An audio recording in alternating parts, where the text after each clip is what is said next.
Mga tol, di ko talaga sukat nakalain na magagawa ng pinsan Allen yun sa inyo. Hayaan nyo, tol. Bukas, kakausapin ko si pinsan Allen. Tol, pinsan Iber mo yun, di ba? Tara, kausapin natin. Pinsan Iber, pwede ka namin makausap, saglit lang. Sige, pinsan na po. Pinsan Iber, nakita namin kanina si pinsan Allen. Kaso mo, hindi ko nagustuhan ang ugali niya. Kinapitan ko lang yung motor niya eh. Tapos sabi niya sa akin, huwag ko daw kapitan, baka daw magastasan.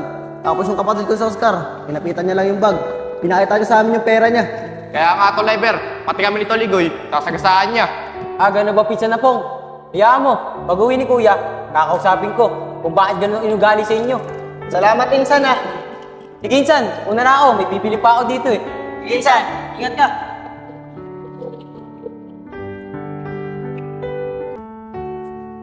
Kuya, pwede ba tayo makausap?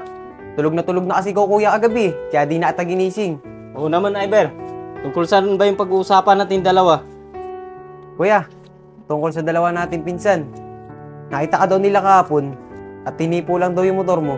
Nagalit ka. Alam mo, Iber, hindi na natin sila kalibel.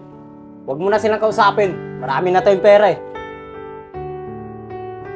Kuya, bakit ko naman sila di kakausapin? Wala naman sila sa akin ginagawang masama. Pati kamag-anak natin sila. Dapat nga, tulungan pa natin sila eh. Ano yun, Iber? Tutulungan natin sila. Alam mo, sa panahon ngayon, hindi na uso ang tumutulong. Kasi pag sa oras mawalan tayo, tutulungan ba nila tayo? Di ba hindi? Oo kuya, andun na nga tayo sa puntong ganun. Na pag tayo nawalan, di natin sigurado kung matutulungan tayo nila. Pero sana naman kuya, huwag kang magbago ng pakikisama sa kanila. Dahil kahit papano, padugo natin sila. Bahala ka nga sa buhay mo, Iber. Basta tayo, marami tayong pera. Tsaka teka nga lang kuya, di ba magsisimba tayo ngayon? Magsisimba? Ikaw na lang magsimba, Iber. Kita mo nagbibilang pa ang pera. Disturbo ka talaga. Kuya, di ka naman nakakalimot dati magsimba. Lalo't ngayon, magmamahal na araw na. Pati, lagi natin pinagdarasal na sana naman makaluwag-luwag tayo sa buhay. Ngayong pinagkalooban na niya sa atin, ikaw naman ata nakakalimot sa kanya. Ano ba yan, Iber? Hindi ka ba nakakaintindi? Kita mong nagbibilang pa ang pera. Kung gusto mong magsimba mag-isa. Sige na, disturbo ka talaga.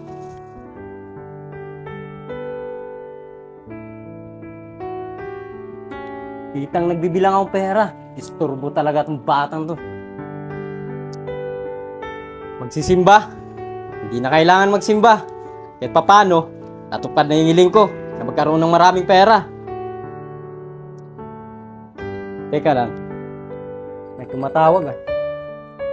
Ayun si Utol Shane. Hello Shane. Ba't bigla ka atang napatawag ngayon? Kuya. Kakamustahin ko lang sana kayong dalawa ni Kuya Iber. Si Kuya Iber ba?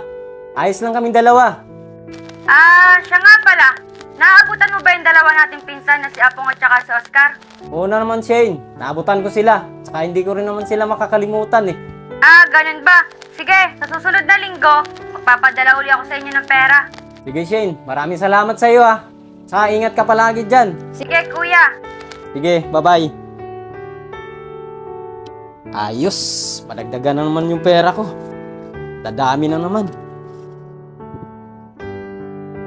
Mga tol, nakakausap kaya ni Tol Iber yung kuya niya si Tol Allen tungkol dun sa nangyari sa ating kagabi. Tolyayag, malalaman natin yan pagdating ni Iber. Kaya hintayin natin siya rito para matanong natin kung nakausap niya si Insan Allen. Mga tol, sa tingin ko lang, mas mabait si Iber kaysa sa kuya niyang si Allen. Igoy, totoo yung sinabi mo. Mas mabait si Iber kaysa sa kuya si Allen. Mga tol, di ba nga sabi ko sa inyo kahapon, may mga tao talagang ganan. Nagbabago ang ugali, lalong-lalo na pag nagkapera sila. Yumayabang, at saka di na nakakilala ng kamag-anak nila. Teka nga lang, Tolyayag. Sa tono ng pananalita mo, parang may alam ka sa ganyan ugali ng tao. Oo, Tol Oscar, may alam talaga ako sa ganang ugali ng tao. Dahil yung bayan ko sa probinsya, nagkapera lang, yumabang na. Akala mo kung sino na, galing rin naman siya sa hirap. Mga tol, pasensya na kayo Hindi muna ako makasama ngayon sa court. Magsisimba muna kasi ako ngayon. Magpapasalamat ako sa Diyos sa biyaya namin natatamo magkakapatid. Okay lang, Pinsan Iber. Pero matanong ko lang, nakausap mo ba si Kuya Allen tungkol sa nangyari sa amin kahapon? Oo, Pong. Nakausap ko na kanina si kuya. Tinanong ko siya kung bakit ganun ang pinakita niyong ugali sa inyo kahapon.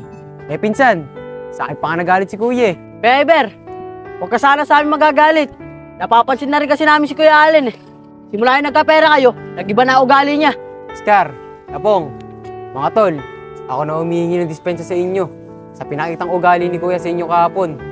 Pero huwag kayong mag-alala. Lagi ko pagdarasal na sana huwag magbagong ugali ni kuya. Ay Ber, sana naman wag magbago ugali ni Kuya Allen. Pero teka lang, di ba pag magsisimba ka, lagi mo kasama si Kuya Allen? Eh pinsan na pong, yun nga eh. Dati lagi kong kasama si kuya magsimba. Ngayon, pera na ang inuuna niya. Paano mga tol, pinsan? Mauna na ako sa inyo, baka malit pa ako sa misa. Pinsan, ingat ka. Paano mga pre? Tara na sa court. Tara, laro na tayo.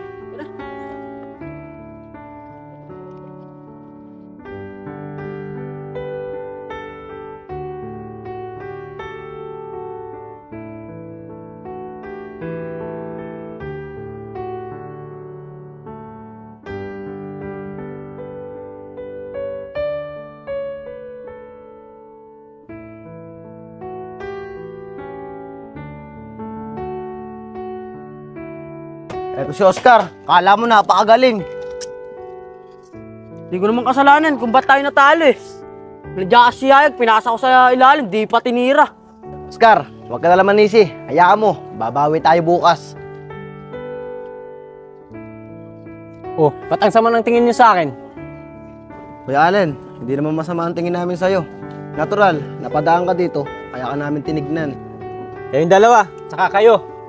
Ba't ba kayo nagsumbong sa kapatid ko si Iber tungkol sa nangyari kahapon? Bakit? Anong gusto nyo? Magkaaway kaming dalawa? Hindi naman sa ganun, Kuya Allen. Sinabi lang po namin totoo kay Kuya Iber. Nahinipo po namin yung motor nyo kahapon. Tapos bigla na po kayo nagalit sa amin. Eh wala naman po kami ginagawang masama sa inyo eh. Kaya nga Kuya Allen, pati to si Yayag tsaka si Goy, sasagasaan mo pa. Kaya nga Kuya Allen. Alam mo, Oscar Apong, siguro kayong dalawa, naiinggit kayo sa akin, no? Kasi gusto nyo magkasira kami magkapatid.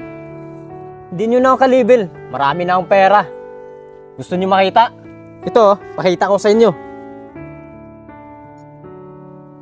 Ano? Nakita nyo? Hindi nyo na ako kalibel. Ito pa, oh.